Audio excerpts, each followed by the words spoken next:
तो हम आज रिवाइज करने वाले हैं सारे कुछ आपके जो भी माइस्क्यूएल के अंदर टॉपिक्स है, सारे जो भी हैं, आइदर स्टार्टिंग फ्रॉम बेसिक्स से आपके, जैसे आपके डिग्री ऑफ द टेबल कितना क्या होता है, what is the degree of table, what is cardinality of table, then types of statements in a MySQL,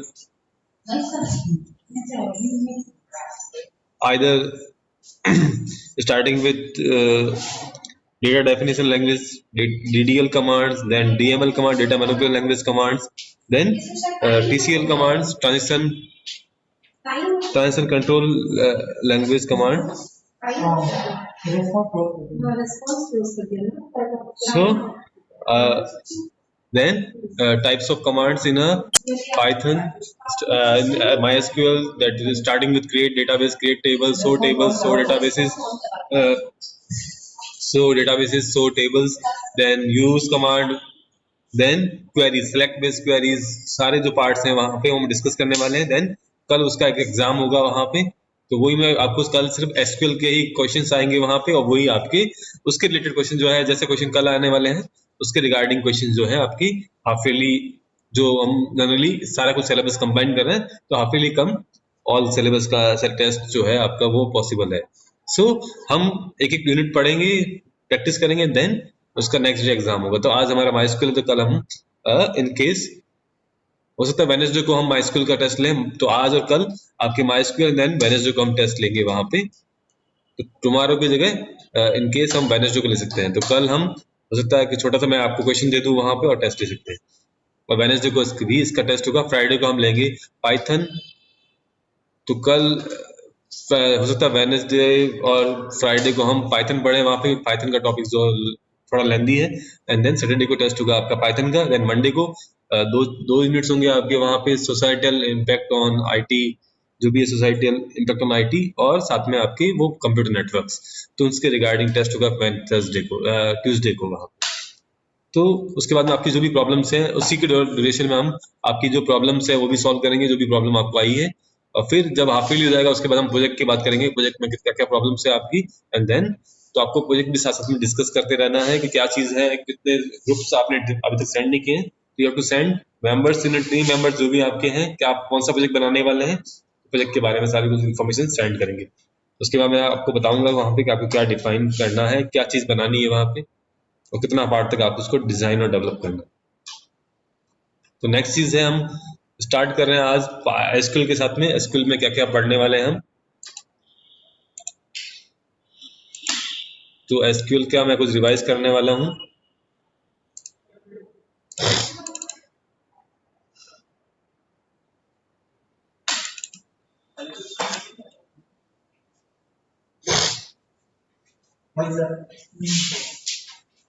आपको परेशान करना है।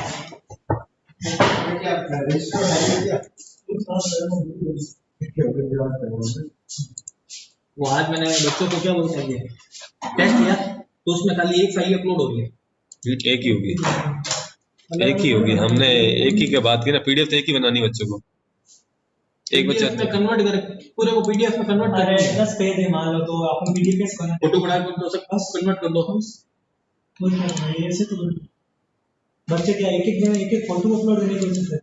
हां, फोटो नहीं, only PDF file. So start with SQL. SQL is an acronym of Structured Query Language. It is a standard language developed and used for accessing and modifying relational database. That means exam में question में आपके exam में question भी आता है, what is full form of SQL? Structured Query Language, not a simple query language, not a simple question language. तो structured query language full form आपको याद होनी चाहिए वहां पे। It is a standard language, query language है आपकी that used for accessing and modifying relational databases. Relational databases को access करना है वहां पे, और modify करने के लिए हम यूज करते हैं, create करने के लिए भी यूज करते हैं आपकी SQL को वहां पे। The SQL language was originally developed at IBM Research Laboratory in San Jose in connection with the project developing a prototype for relational database management system called System R in the early 70s. तो generally SQL जो है आपकी relational database management system में वहां पे, so SQL is being used by many database management systems. MySQL will be used, also using SQL. SQL एक query language है वहाँ पे, जो डेटाबेस में क्वेरीज परफॉर्म करती है, क्रिएट करती है डेटाबेस को, न्यू टेबल्स क्रिएट करती है वहां पे। तो it's a query based language that perform use for accessing and modifying relational databases. Relational databases के लिए ही हम एसक्यूएल को यूज, रिलेशनल मींस टेबल्स की टेबुलर फॉर्म में हम डेटा स्टोर करते हैं।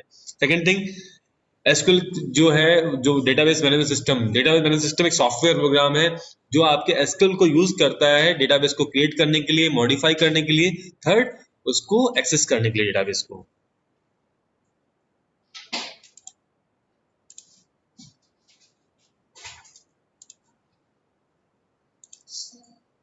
सो हम रिवाइज कर रहे हैं वहां पे जो भी टॉपिक्स आपकी सारे सिलेबस में है, सारे टॉपिक्स रिवाइज करें। तो first day, SQL is being used by many database management systems. तो एसक्यूएल जो है क्वेरी बेस्ड लैंग्वेज है, प्रोग्रामिंग लैंग्वेज। जैसे आपकी पाइथन प्रोग्रामिंग लैंग्वेज है, just English is a communication language, वहां पे हिंदी लैंग्वेज है वहां पे, वैसे ही SQL is a language. MySQL is not a language. MySQL is a database management system. That means software है जो आपके डेटाबेस को क्रिएट करने के लिए हेल्प करता है वहां पे।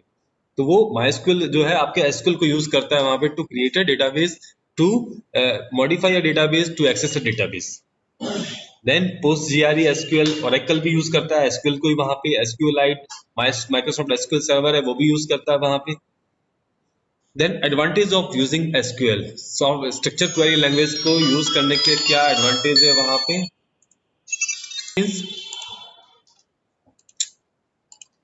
This language can be used for communicating with databases and receive answer to the complex questions, that means complex queries in a seconds.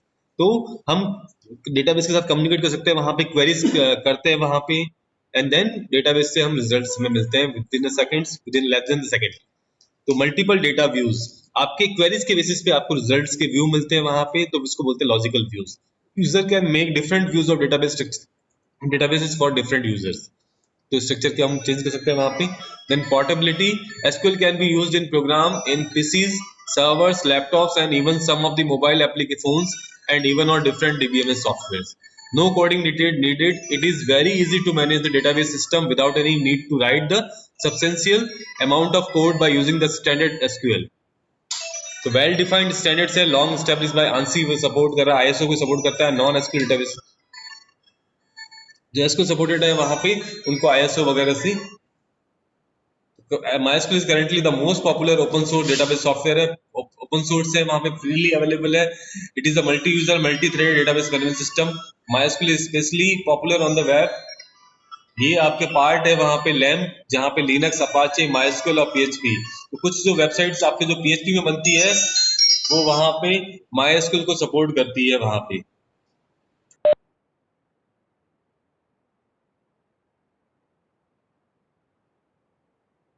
So MySQL जो है आपके ओपन सोर्स है, वहां पे फ्रीली अवेलेबल है, कोई कॉस्ट नहीं देनी है, फ्री में आपको अवेलेबल है, कोई लाइसेंस नहीं लेना, फ्रीली अवेलेबल है।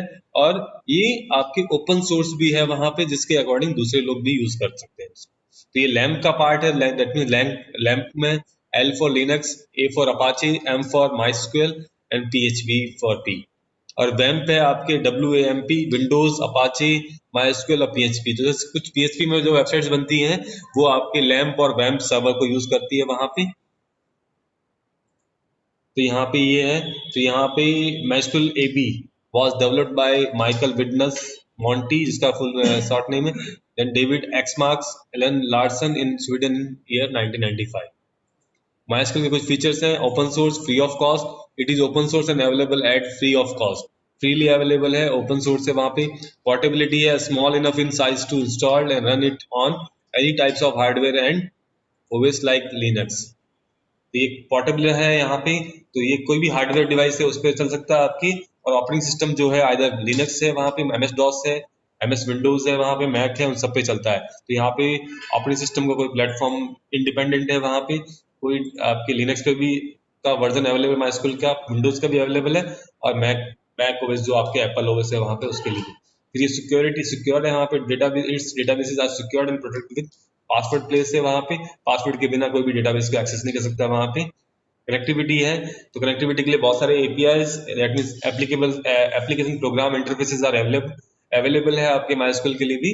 तो किसी भी लैंग्वेज, जैसे आपने पाइथन के साथ में MySQL को कनेक्ट किया वहां पे तो कनेक्टर यूज किया, वो तो इजीली अवेलेबल है। तो वैसे ही दूसरी लैंग्वेजेस के साथ में भी MySQL के कनेक्टर्स अवेलेबल है। Query language it supports SQL for handling database, तो ये क्वेरी लैंग्वेज SQL यूज करता है। Then types of SQL commands, DDL data definition language to create database and table structure commands। तो database को create करने के लिए और टेबल स्ट्रक्चर के लिए कुछ कमांड्स है, क्रिएट, ऑल्टर और drop, these are DDL commands. That means वहां पे हम create database, then alter database, drop database. तो ये कमांड्स आपके generally three commands are example of DDL। Then DML command है डेटा मैनिपुलेशन लैंग्वेज, जहां पे हम टेबल क्रिएट होने के बाद में कुछ ऑपरेशन परफॉर्म करते हैं, इंसर्ट परफॉर्म करते हैं, डेटा इंसर्ट करते हैं टेबल के अंदर, देन सेलेक्ट करते हैं टेबल से डेटा आपकी, डिलीट करते हैं वहां से कोई रो डिलीट करनी है, फिर वैल्यूज को अपडेट करते हैं using update command. These 4 commands are used as the DML commands, data manipulation language. क्योंकि टेबल क्रिएट होने के बाद में आप कुछ डेटा इंसर्ट करते हैं, फिर डेटा पे क्वेरी करते हैं, डिलीट करते हैं, अपडेट करते हैं। फिर DCL डेटा कंट्रोल लैंग्वेज, जो हमारे सिलेबस का पार्ट नहीं है जनरली, तो भी पढ़ना है वहां पे, क्योंकि use to manipulate permission on access rights to tables. तो कमांड्स लाइक ग्रांट और रिवोक, तो यहाँ पे कुछ एक्सेस देता है, कमांड परमिशन देता है टेबल के ऊपर कि कौन कौन यूजर जो है, आपके जो यूजर्स को हम ग्रांट करते हैं कुछ राइट्स, ये यूजर जो है वहां पे particular user it can modify database, that can modify tables, structure को टेबल्स में कमांड्स ऐड कर सकते हैं। कुछ लोग जो है वहां पे डेटा इंसर्ट ही कर पाए तो वो भी हम, तो ट्रांजिशन कंट्रोल TCL कुछ कमांड्स है वहां पे use to control the transition, commands like commit, roll back, save points. तो यहाँ पे हम कमिट करते हैं, तो बाय डिफॉल्ट हम SQL में जो कमांड टाइप करते हैं MySQL के अंदर वो सारे कमिट होता है बाय डिफॉल्ट। अगर मुझे कमिट वाला ऑटो कमिट इक्वल टू 0 कर दूंगा वहां पे, तो वो कमिट होना स्टार्ट ऑफ कर देगा, कमिट नहीं हो जब तक आप कमिट कमांड टाइप नहीं करेंगे, कमिट नहीं करेंगे उसको स्टेटमेंट्स। रोल बैक मीन्स जो भी सेव पॉइंट्स बनाते हैं वहां पे हम, तो save point 1, save point 2, save point 3, अगर बीच में कोई प्रॉब्लम आती है तो वो जो रोल बैक कर देगा प्रीवियस सेव पॉइंट तक। फिर डेटा टाइप है वहां पे numeric data type, date and time data type, string और text data type. Numeric data type में क्या हो, इंटीजर और int, up to 11 digit number without decimal, और स्मॉल इंट में up to 5 digit number without decimal. तो integer में आपके डेसिमल पॉइंट वाले वैल्यूज नहीं लेगा, तो हमने 11 डिजिट्स यहाँ पे कहा है, बट वो 10 डिजिट तक वैल्यू लेता है, 10 भी नहीं लेता है, 9 डिजिट तक वैल्यू इजीली लेता है। 10 में ही प्रॉब्लम आएगी आपको कि वो कहेगा वहां पे कि आउट ऑफ रेंज वैल्यू आप इंसर्ट कर रहे हैं। फिर फ्लोट M, D और decimal M, D, numeric M, D। Generally decimal M, D या फ्लोट M, D। तो M यहाँ पे है total number of digits, digit length है total digit including dot, dot को भी इंक्लूड करता है, total number of digits including dot. अगर आपको किसी की लेंथ देनी है वहां पे, जैसे 10,2 लिख रहे हो आप, तो 10 M की value 10, that means total number of digits in a number. तो नंबर में जितने डिजिट्स हैं वो है M, और D का मतलब है डेसिमल पॉइंट के बाद में कितने नंबर ऑफ डिजिट्स होंगे वहां पे, तो विथ D डेसिमल प्लेसेस। तो float 10,2 can store 1 2 3 4 5 6 7 dot 89, 9 digits हैं और एक डॉट को भी इंक्लूड कर रहा है। फिर डेट एंड टाइम, डेट के लिए फॉर्मेट है YYY-MM-DD, इसी फॉर्मेट में आपके डेट को इनपुट करेगा। टाइम के लिए फॉर्मेट है HH:MM:SS। फिर स्ट्रिंग टाइप के डेटा के लिए है कैर और वेरकैर। कैर में क्या होगा, fix length string up to 255 character, default is 1। तो कैर के लिए क्या है, फिक्स साइज स्ट्रिंग है वहां पे, कि अगर 10 लिख दिया कैर 10, किसी वेरिएबल का नेम साइज डेटा से कैर 10, तो वो हर एक वैल्यू के लिए 10 कैरेक्टर की स्पेसेस यूज करेगा। अगर आपने 10 कैर 10 लिख दिया उसकी साइज, तो अगर आपने राम भी वहां पे इनपुट किया है तो राम के लिए 3 कैरेक्टर्स यूज करने चाहिए थे, 3 बाइट्स की मेमोरी उसको यूज करनी चाहिए थी, बट वो 10 बाइट्स की कैरेक्टर यूज करेगा, वहां पे मेमोरी यूज करेगा 10 कैरेक्टर्स को स्टोर करने के लिए, मेमोरी 10 बाइट्स की मेमोरी यूज करेगा। दैट मींस 3 बाइट्स तो उसने स्टोर कर दिया राम, उसके बाद रिमेनिंग जो 7 कैरेक्टर्स हैं उसके जगह पे स्पेसेस ऐड कर देगा, blank space. That means total 10 bytes की मेमोरी यूज कर रहा है। फिर varchar size a variable length string up to 255 characters. अब आपकी varchar कैर और डेट और टाइम की वैल्यू को अगर आपको यूज इंसर्ट करना है, उस केस में सिंगल कोट्स और डबल कोट्स आप यूज करेंगे MySQL के अंदर। varchar is used in MySQL and varchar2 is used in Oracle। तो varchar जो डेटा टाइप है वहां पे MySQL में यूज करते हैं, और varchar2 जो है Oracle के अंदर यूज करते हैं, वहां पे varchar नहीं है, instead of varchar we use varchar2। Then show database for listing of available database, जो भी आपके डेटाबेस बने हुए हैं उनकी लिस्टिंग करनी है तो we use command show database. Then creating a database,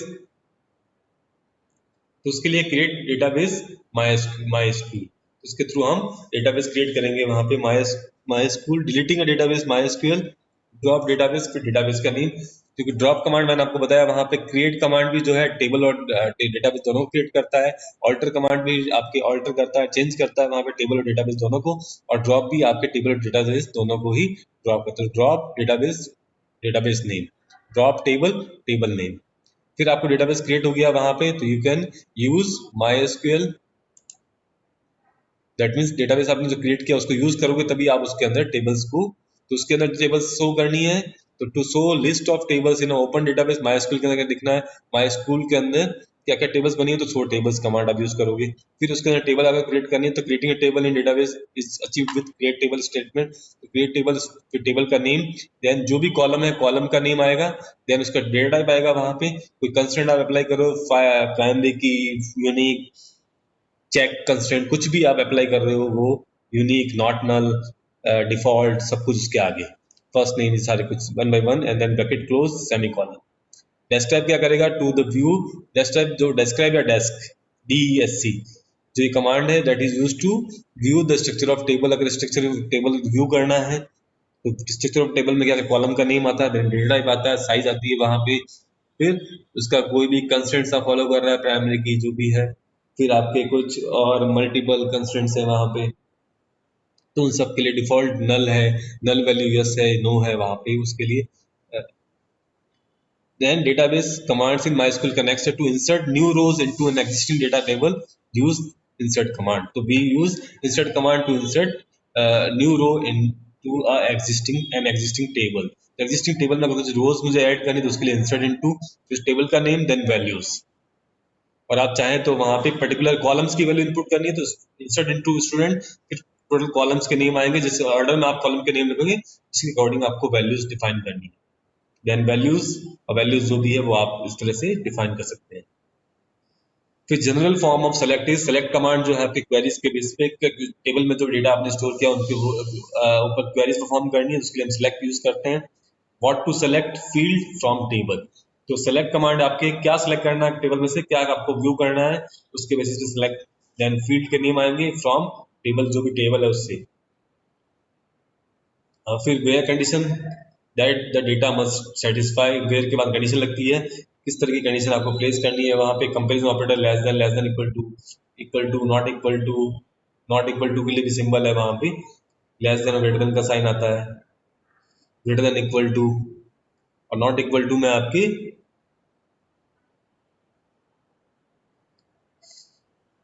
फिर लॉजिकल ऑपरेटर एंड और नॉट भी हो सकता है। Comparison operator for special value null is, null के लिए भी इज यूज करोगे आप, इक्वल टू यूज नहीं करोगे। Select star from student, that is selecting all the rows, all the records from a student table. We are going to select, अगर आपको particular selecting रोज select करनी है पर्टिकुलर रोज, उसके लिए वेयर के बाद में कंडीशन डालनी पड़ेगी आपको, where class equal to 4, where student name equal to जो भी है आपकी। सिलेक्टिंग स्पेसिफिक कॉलम अगर आपको सिलेक्ट करना है जिसको बोलते हैं projection, by listing their name, तो सिलेक्ट के बाद में उन कॉलम्स के नेम लिखने हैं जो कॉलम्स को आपको सिलेक्ट करना है फ्रॉम स्टूडेंट। तो वेयर क्लॉज के बाद में अगर आपने कुछ लिखा तो वो रो सेलेक्ट करेगा पर्टिकुलर उस कंडीशन के बेस पे, और सेलेक्ट के बाद में आपने जो कॉलम के नेम लिखे हैं सिलेक्ट के आफ्टर सेलेक्ट, वहां से आपको कॉलम को पर्टिकुलर कॉलम को सिलेक्ट करने के लिए सिलेक्ट के बाद कॉलम्स के नेम लिखना है।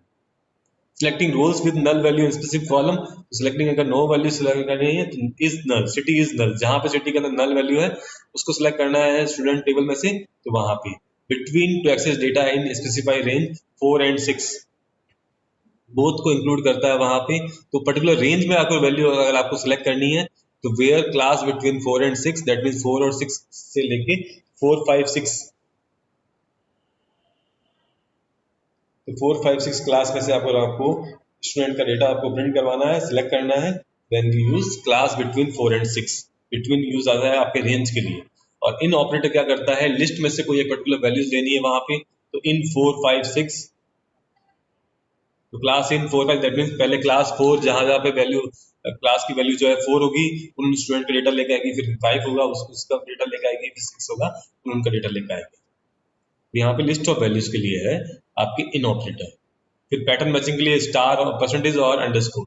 तो परसेंटेज आपकी सब स्ट्रिंग इन एनी लेंथ, तो परसेंटेज के बाद में हम कोई भी करेक्टर ले सकता है वहां पे। For example A percentage, that means capital A से स्टार्ट होने वाला और उसके बाद नंबर ऑफ करेक्टर कितने भी हो सकते हैं परसेंटेज का मतलब। अब अंडरस्कोर ए लिखा है कैपिटल में, that mean underscore means 2 characters वहां पे जो होंगे कुछ भी हो सकते हैं, और लास्ट करेक्टर जो ए होगा that means represent any 3 character string ending with capital A. तो जो 2 स्ट्रिंग्स जो है कुछ भी हो सकती है वहां पे, 2 करेक्टर कुछ भी हो सकते हैं, बट लास्ट जो करेक्टर होगा वो ए होगा, दैट मीन्स 3 करेक्टर्स होंगे टोटल वहां पे, और लास्ट करेक्टर जो है ए फिक्स है वहां पे। ऐसे ही underscore B percentage, that means represent that first जो सेकंड करेक्टर है वो बी होगा, फर्स्ट करेक्टर कुछ भी सकता है बट सेकंड करेक्टर बी होगा, और बी के बाद में कुछ भी नंबर ऑफ करेक्टर कितने भी सकते हैं, कुछ भी सकता है वहां पे। और अंडरस्कोर 3 टाइम अंडरस्कोर है वहां पे, तो ये रिप्रेजेंट कर रहा है 3 करेक्टर लेटर स्ट्रिंग, 3 करेक्टर की स्ट्रिंग कुछ भी सकती है, कोई भी करेक्टर सकते हैं, बट वो स्ट्रिंग जो होगी 3 करेक्टर की स्ट्रिंग होगी। तो यहाँ पे देखिए select star from student where name like A percentage, that means A percentage का मतलब क्या है, ए से स्टार्ट होने वाला और उसके बाद में नंबर ऑफ करेक्टर कितने भी सकते हैं। Select star from string where name like percentage sing percentage, that means sing कहीं पे भी नेम में एग्जिस्ट कर सकता है, सिंग से स्टार्ट भी हो सकता है नेम, या सिंग स्टार्टिंग में हो सकता है, सिंग एंडिंग में हो सकता है, और सिंग मिडल नेम भी हो सकता है वहां पे। तो सिंग कहीं पे भी एनीवेयर अगर सिंग कहता है तो उस केस में परसेंटेज सिंग परसेंटेज।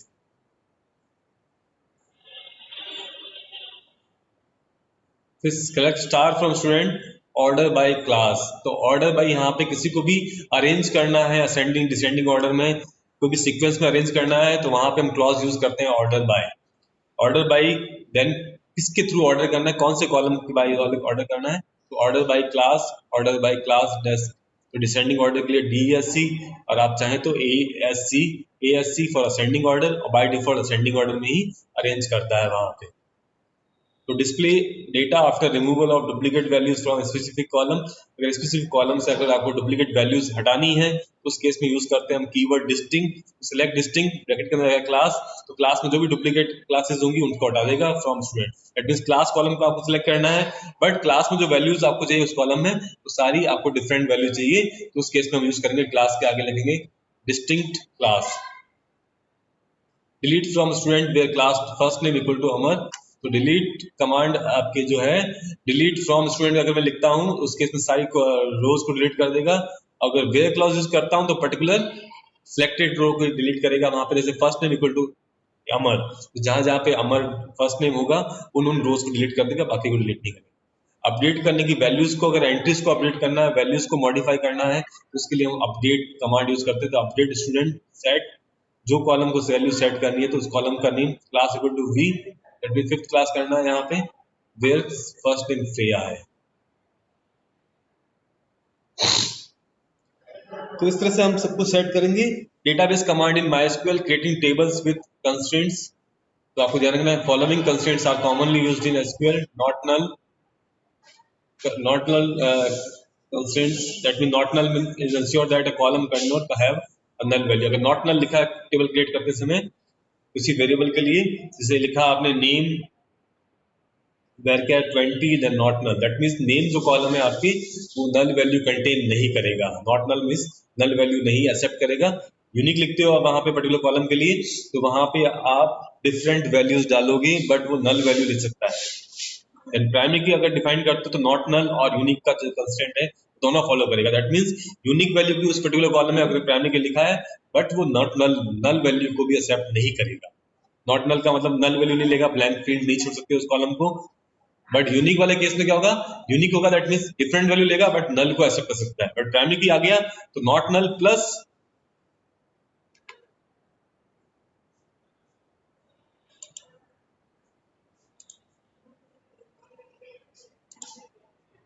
तो primary key combination of not null and unique, तो नॉट नल और यूनिक दोनों का कॉम्बिनेशन है वहां पे।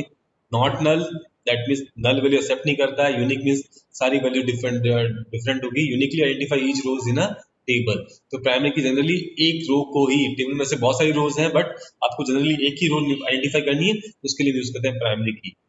Foreign key it uniquely identify a row record in another table, दूसरी टेबल से भी यूनिकली एक ही रिकॉर्ड को आइडेंटिफाई करेगा। तो check constraint ensure that all the value in column is satisfy a specific condition. Condition जहाँ पे भी देनी है आपको, जैसे मार्क्स कॉलम में वहां पे आपको मार्क्स के लिए कंडीशन देनी है कि मार्क्स की जो रेंज होगी वो 0 to 20 के बीच में होनी चाहिए, तो 0 to 20 के लिए हम चेक कंडीशन लगा देंगे। तो marks is less than 20, less than equal to 20 and check लगाएंगे वहां पे कि marks greater than equal to 0। Default, ये आपके पर्टिकुलर कॉलम के लिए वैल्यू को डिफॉल्ट वैल्यू सेट करेगा वहां पे कि जब अगर आप उस कॉलम में कोई भी वैल्यू डिफाइन नहीं करते हैं उस केस में आपको डिफॉल्ट वैल्यू वाला कंस्ट्रेंट यूज करना है।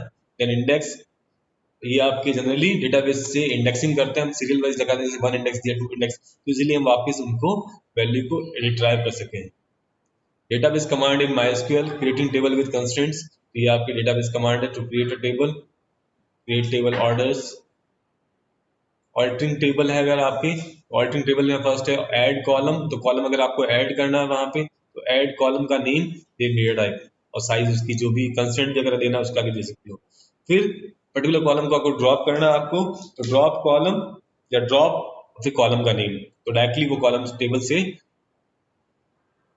तो ऑल्टर टेबल जो कमांड है आपके दोनों पे वर्क करता है, टेबल पे भी वर्क करता है, डेटाबेस पे भी, इसलिए आपको ऑल्टर टेबल ऑल्टर कमांड के बाद में ऑल्टर टेबल फिर टेबल का name, then add column name, data type, इसको कंस्ट्रेंट जो भी not null, unique, primary key, foreign key, जो भी देना हो दे सकते हो वहां पे। देन अगर आपको कॉलम का कोई चेंज करना है कमांड, जैसे मॉडिफाई कमांड जो यहाँ पे यूज करेगा ऑल्टर टेबल में, modify will change the data type of table column, column का डेटा टाइप चेंज करना है उसके लिए यूज कर सकते हैं, साइज चेंज करनी है उसके लिए भी यूज कर सकते हो, तो वहां पे हम यूज करते हैं मॉडिफाई। तो ऑल्टर टेबल फिर टेबल का नेम आएगा, फिर मॉडिफाई कॉलम, या नहीं भी लिखते कॉलम फिर कॉलम का नेम, फिर डेटा टाइप आपके साइज जो भी देनी है आपको वो। Then alter table modify column name data type not null, ये भी सेट कर सकते हैं यहाँ पे, यूनिक कंस्ट्रेंट लगा सकते हो वहां पे। अब अगर कई बार होता है कि हम लोग वहां पे कंस्ट्रेंट लगाना भूल जाते हैं, प्राइमरी के लगाना भूल गए, यूनिक कंस्ट्रेंट लगाना नॉट नल नहीं लगाया वहां पे, तो उस केस में हम इस तरह से करके ऐड कंस्ट्रेंट या फिर ऐड प्राइमरी की जो भी वेरिएबल है उसका नेम और फिर प्राइमरी की कॉलम 1 कॉलम 2, तो ऐड कंस्ट्रेंट या ऐड प्राइमरी की और फिर जो भी प्राइमरी की बनानी है उस कॉलम के अंदर उसका नाम, उस कॉलम के नेम। फिर अगर आपको ड्रॉप करना कंस्ट्रेंट को हटाना है वहां से, तो ड्रॉप कंस्ट्रेंट लिखें आइदर, या ड्रॉप उस पर्टिकुलर प्राइमरी की का नेम, उस कॉलम का नेम जिसको मैं प्राइमरी की लगी हुई है, यूनिक की लगी हुई है, उसको ड्रॉप कर देगा वो। फिर इंडेक्स के लिए यहाँ पे तो ये सारा कुछ है, ड्रॉप प्राइमरी की राइटली उसने प्राइमरी की ड्रॉप कर देगा जहाँ पे भी कोई टेबल के अंदर। तो MySQL order by clause is used to sort the table data in either ascending or descending order. By default, data is not inserted in table in any order unless we have an index. तो ये particular ordering नहीं करता है वहां पे by default जब तक हम इंडेक्सिंग और यूज नहीं करते। तो so if we want to retrieve a data in particular order we have to sort it by using MySQL order by statement। तो ऑर्डर बाय स्टेटमेंट यूज करेंगे एसक्यूएल का, उसके थ्रू हम ऑर्डरिंग कर सकते हैं। तो ऑर्डर बाय कॉलम 1 ASC या DSC, कॉलम 2 ASC और DSC। तो suppose we are having student table with following data 1 2 3 ये आपके हैं। अब नेम के बेसिस पे अगर आपको या ऑर्डर बाय क्लास करना है तो यहाँ पे select star from student order by class, तो क्लास कॉलम के बेसिस पे ऑर्डर बाय करेगा, तो असेंडिंग ऑर्डर बाय डिफॉल्ट लेता है, तो 1 2 10 10 10। We are having student table with following data और उसको हम कर रहे हैं order by class descending order में, तो रिवर्स ऑर्डर में, डिसेंडिंग डिक्रीजिंग ऑर्डर में, पहले तो आपके हाईएस्ट वैल्यू आएगी 10 10 10 फिर 2 और 1, तो ये डिक्रीजिंग ऑर्डर यूज करेगा, वो इंक्रीजिंग ऑर्डर यूज करेगा। Suppose we are having student table ये है हमारे पास, select star from student order by class ASC और मार्क्स ASC, तो ऑर्डर बाय क्लास करेगा 1 2। अब यहाँ पे देखो सेकंड पार्ट, तो फर्स्ट पार्ट कह रहा है क्लास के बेसिस पे करना है, तो क्लास में देखते हैं 10th में 3 बच्चे हैं हमारे पास, तो उस केस में क्या करेगा, सेकंड जो कंस्ट्रेंट है बाद में काम आएगा वहां पे। तो फर्स्ट तो वो क्लास के बेसिस पे आइडेंटिफाई कर लिया 1 2 10 10 10। अब सेकंड कंडीशन लगेगी मार्क्स के ऊपर, तो पहले तो 1 2 क्लास 1 क्लास 2 और 10, अब 10 में 3 बच्चे हैं, उन तीनों का होगा मार्क्स के बेसिस पे असेंडिंग ऑर्डर में होगा, तो 82 84 88। तो पहले रिजल्ट देखते हैं वहां पे 82 82 89, देखिए यहाँ पे देखिए 10 10 88, देखते हैं लास्ट वाला, तो यहाँ पे था 10 88 84 82, तो प्रॉपर अरेंज नहीं था वहां पे, उस केस में हमें इस तरह से करेंगे। तो वहां पे पहले क्लास के बेसिस पे अरेंजमेंट होगा, फिर अगर सेम क्लास में तीन, जैसे 10th में 3 बच्चे हैं यहाँ पे, तो उनका फिर अरेंजमेंट होगा, उनका जो अरेंजमेंट जो होगा वहां पे बेसिस ऑन मार्क्स, मार्क्स के इंक्रीजिंग ऑर्डर में होगा, तो वहां पे होगा। तो select star from student order by class ASC and marks DSC, तो मार्क्स के बेसिस पे डीएससी होगा, बट वो सेम क्लास में होंगे उनके लिए। अगर डिफरेंट क्लास है तो वहां पे कुछ भी अरेंजमेंट नहीं होगा वो ओनली क्लास के बेसिस पे होगा। फिर एग्रीगेट फंक्शंस हैं, perform a calculation on multiple values and returns a single value. तो मल्टीपल वैल्यूज पे परफॉर्म करते हैं, मल्टीपल रोज पे परफॉर्म करते हैं, आपके फंक्शन परफॉर्म करता है, वैल्यूज कैलकुलेट करता है मल्टीपल वैल्यू, बट रिजल्ट जो जनरेट करता है वो सिंगल वैल्यू होता है, सिंगल रो रिजल्ट होता है। तो दैट मीन्स परफॉर्म तो करता है मल्टीपल रोज पे और रिजल्ट आता है सिंगल रो के अंदर। तो उन फंक्शन को बोलते हैं हम aggregate function, sum, min, max, average और count. These are functions are known as aggregate function, क्योंकि ये पूरे बहुत सारी वैल्यूज पे, बहुत सारी रोज पे परफॉर्म करते हैं, और देन आपका रिजल्ट आता है वो आप देख लेना सारे कुछ ये। फिर कल मैं आपको ग्रुप बाय बताऊंगा, एंड देन हम देखते हैं नेक्स्ट एग्जाम।